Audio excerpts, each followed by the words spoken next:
Contes et câlins, viens rêver avec nous à nous. Contes et câlins, dans le jardin magique.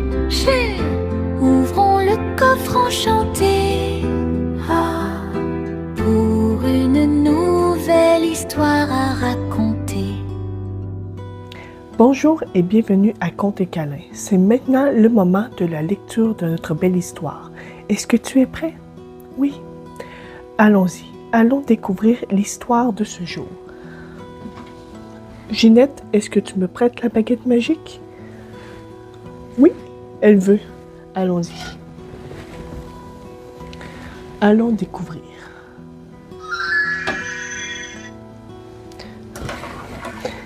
Et l'histoire de ce jour s'intitule La voix bleue. Mais aujourd'hui, on va faire ça différemment.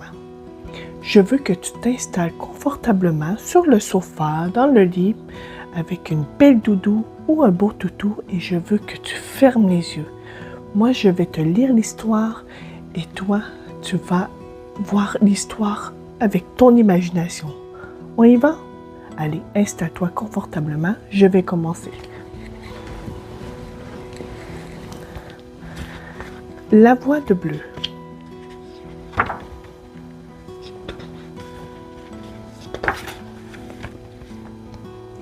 Ce matin-là, lorsque Lila ouvre les yeux, elle sent en elle une drôle d'énergie et confie à son doudou.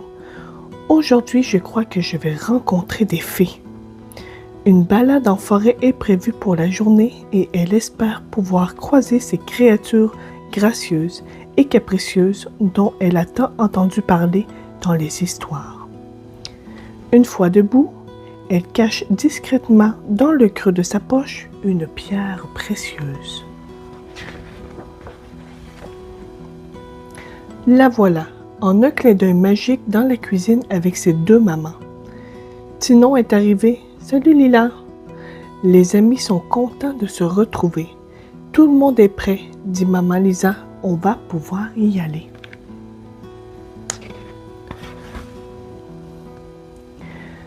Bien installés dans le train, les enfants observent la campagne défiler. Maman Audrey en profite pour bouquiner et maman Lisa pour se reposer. Les paysages d'automne déroulent leurs flamboyantes couleurs, des rouges, des oranges, des jaunes. La nature est magnifique. Mais soudain, un frisson parcourt Lila et Tinon. Ils se regardent sans voix, les yeux écarquillés. Là, dans le ciel, ils en sont convaincus, des fées sont apparues.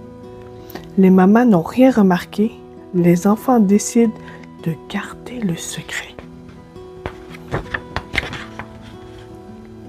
Une fois arrivés, Lila et Tinon partent en courant, pleines d'élan. Nous voilà, belle forêt enchantée. Ils ramassent un bâton par-ci, caressent une fleur par-là, jouent les acrobates dans l'herbe folle en poussant des cris de joie. Doucement les enfants, si vous voulez voir des fées, il faut se calmer. Sinon, sauvages et réservés, celles-ci resteront cachées, dit maman Lisa en souriant. Tu crois qu'elle a vu quelque chose? Souffle Tinon à Lila. C'est bizarre, elle avait les yeux fermés. Dans tous les cas, elle a raison. Il faut tendre l'oreille si l'on veut voir ces merveilles.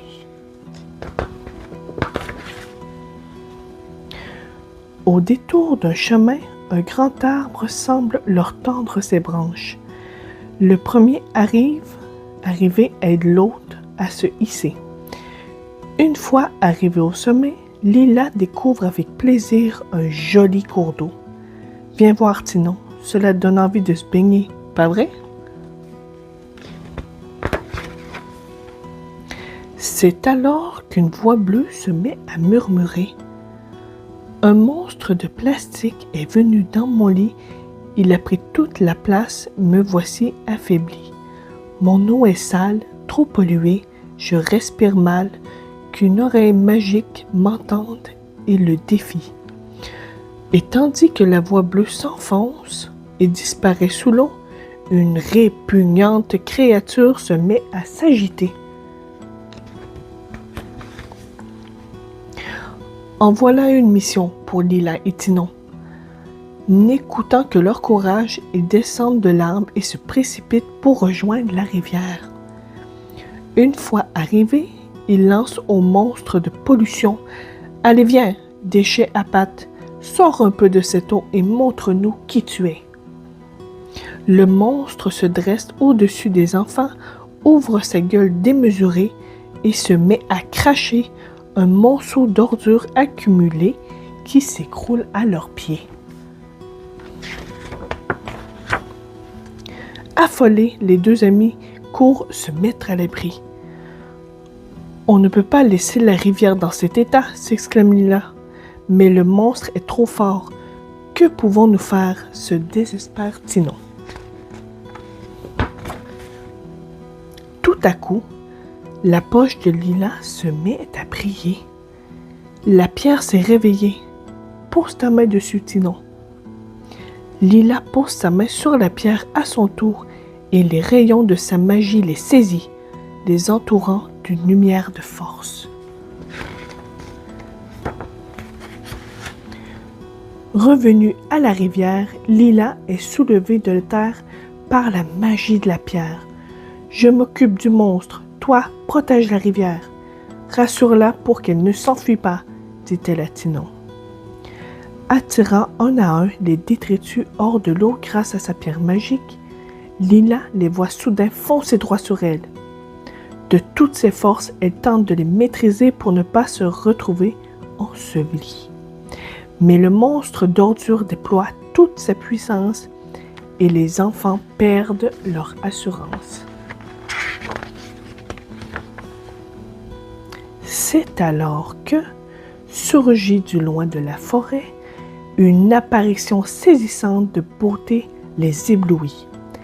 Espiègles et déterminés, ce sont les fées. Les nouveaux alliés redonnent à Lila et Tinon un souffle d'énergie. Les fées tournoient autour du monstre qui s'en retrouve déboussolé. Tinon a trouvé d'immenses sacs poubelles pour le piéger et Lila concentre toute sa volonté pour les faire entrer. La créature cède bientôt. La rivière reprend sa belle couleur bleue. Son chant jaillit enfin. Voilà toutes les saletés bien ligotées dans la poubelle. Les fées sont reparties dans leur secrète citadelle. Les mamans de Lila appellent. « Lila, Tinon, si on allait voir un peu la nature. Je crois qu'il y a une jolie rivière par ici. » Les enfants échangent un clin d'œil. Et c'est la fin de notre merveilleuse histoire. J'espère que tu as passé un très beau moment de relaxation et d'imagination. Sur ce, moi et Ginette la Rainette, on te souhaite une très belle relaxation. Et on se revoit pour un nouvel épisode de Contes et câlins. Bye bye!